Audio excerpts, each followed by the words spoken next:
All right. If you're looking at Rui Hachimura putting on 30 points, you're in the right place because that's exactly what he did today. Coming off the bench, doing so in 30 minutes. 30 points, Rui Hachimura leads all the Wizards scorers.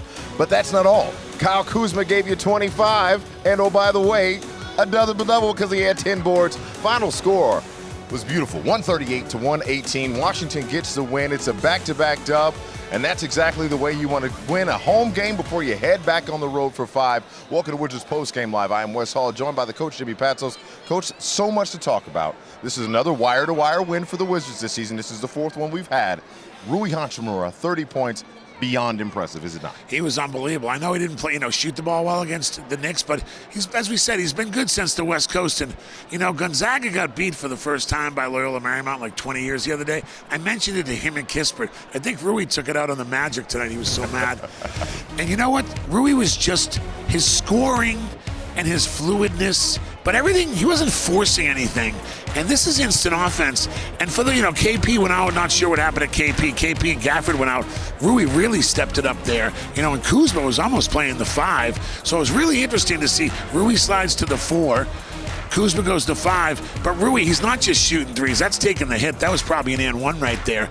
I just thought he was focused. You could tell he was ready to play tonight, and that's that bench I'm talking about. Rui scoring. I'm going to go with DeLon Wright later, having 15. Kispert did his thing. Taj Gibson was ready to go when Gafford went out. This bench is really coming together. You're talking about scoring at will, looking at Rui's highest scoring games this season, 30.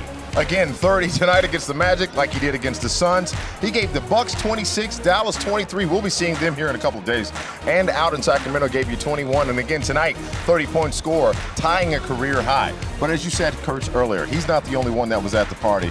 Kyle Kuzma gave you another phenomenal performance. He knocked down 5 threes tonight. He's still hot, too. Look, you got to look at a game in segments. There's like a lot of different mini plays in the game. Kuzma was ready to go from the jump. Okay, that's the most important thing. That's why they won wire to wire. KP was ready to go. Monty Morris and DeLon Wright, I just kind of combined them. Well, tonight they combined for 27 points and 14 assists. That's a big-time number out of your point guard position. I'll tell you what Beal did if you really watch closely. He gave a lot of nice, easy passes. The defense was on him. Okay. He gave up a lot of shots he could have taken instead of forced them because he wants to win. Then he gave him a little rebounding. But when Rui Hachimura is going to give you 30 like that, that's a big-time performance. Yeah. And that's coming off his nest. Chris Miller talked about it in Christie. Okay, so he didn't play that great at the Knicks, but he's happy they won. Going into this road trip, healthy, happy bench, and we're scoring a lot of points. That's what it's all about, especially the most important one, the healthy part, Coach. That's the healthy part. And we'll give you an update on Kristaps Porzingis' status here momentarily. But right now, let's drive the baseline because I want to give you at home the option to answer the same question Coach is doing. Who's your player of the game? Is it Rui? Is it Kyle Kuzma? Is it DeLon Wright? Any of those 3 guys you can choose. Go to NBCSportsWashington.com/vote or use the QR code on your screen. Quick, Coach, before we bring in Chris and Christy, real quick, who are you voting for? You know what? It's got to go to Rui because of his points, but I was really happy Daniel Gafford came back out on the floor after going to the locker room because we need him on this road trip. We'll give him the old honorable mention designation with that one as we bring in Chris and Christy again from the perch here at Capital One Arena after a phenomenal call. Guys, it's a pleasure to be back with you. I want to get your thoughts from an analytical standpoint. Chris, you mentioned this is the wire to win. What's the most important lesson that the Wizards learned tonight against Orlando? I wrote it down. It's competitive discipline. I thought the Wizards came out here with a focus against an Orlando Magic team that had won 12 of their last 20 games. They're a young team. They've been injured throughout the course of the year.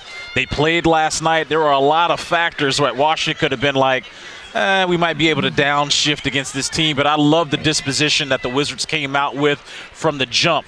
In the first quarter, they scored 37 points. They scored 33 in the second, 30 in the third, and then to make matters worse for Orlando, 38 in the fourth quarter. That is balance across the board. We talked about Rui Hachimura.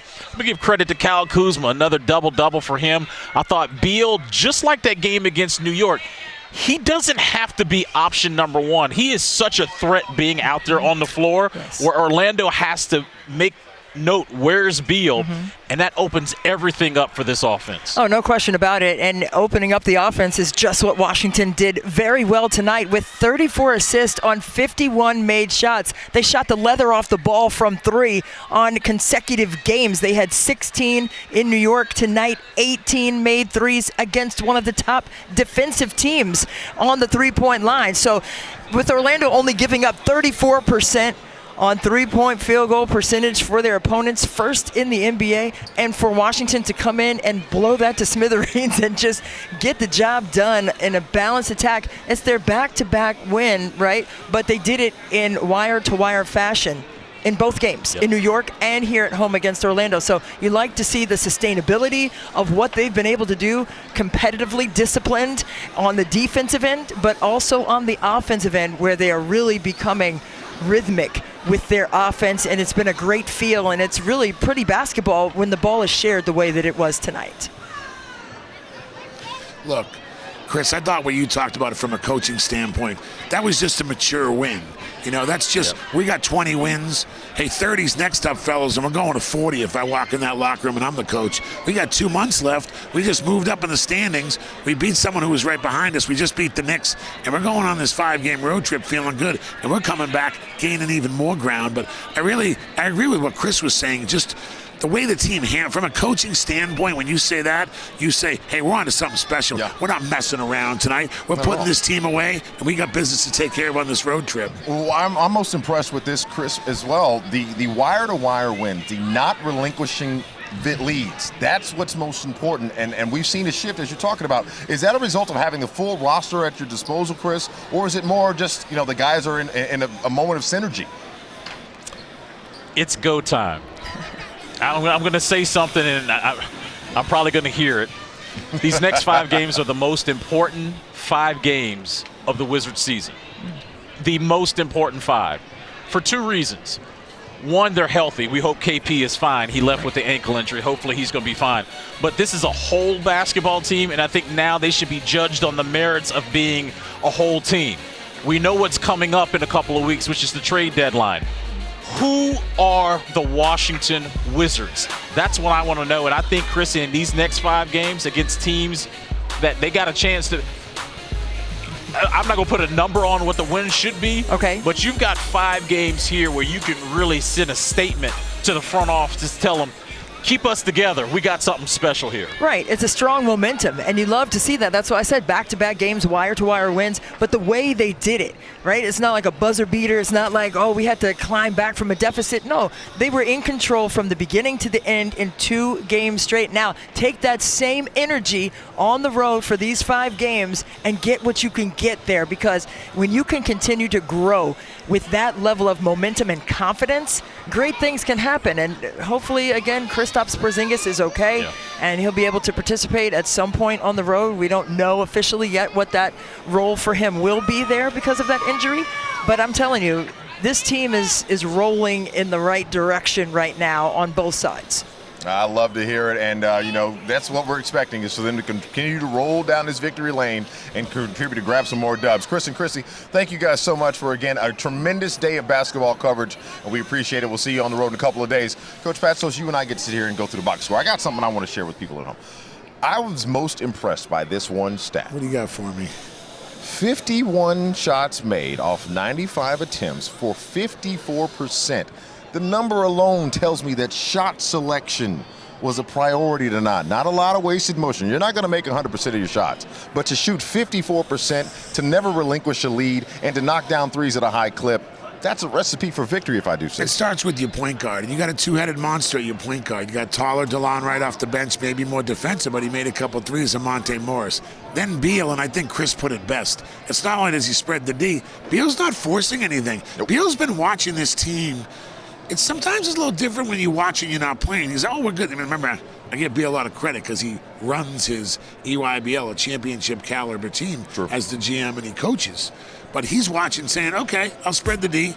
You're covering me, I'll kick it to somebody else. I'll throw it to Taj Gibson for a dunk. I'll get my own if I have to. But here's DeLon Wright. This is what I'm talking about with the 2-headed monster. You got to look at him and Monte Morris as one guy.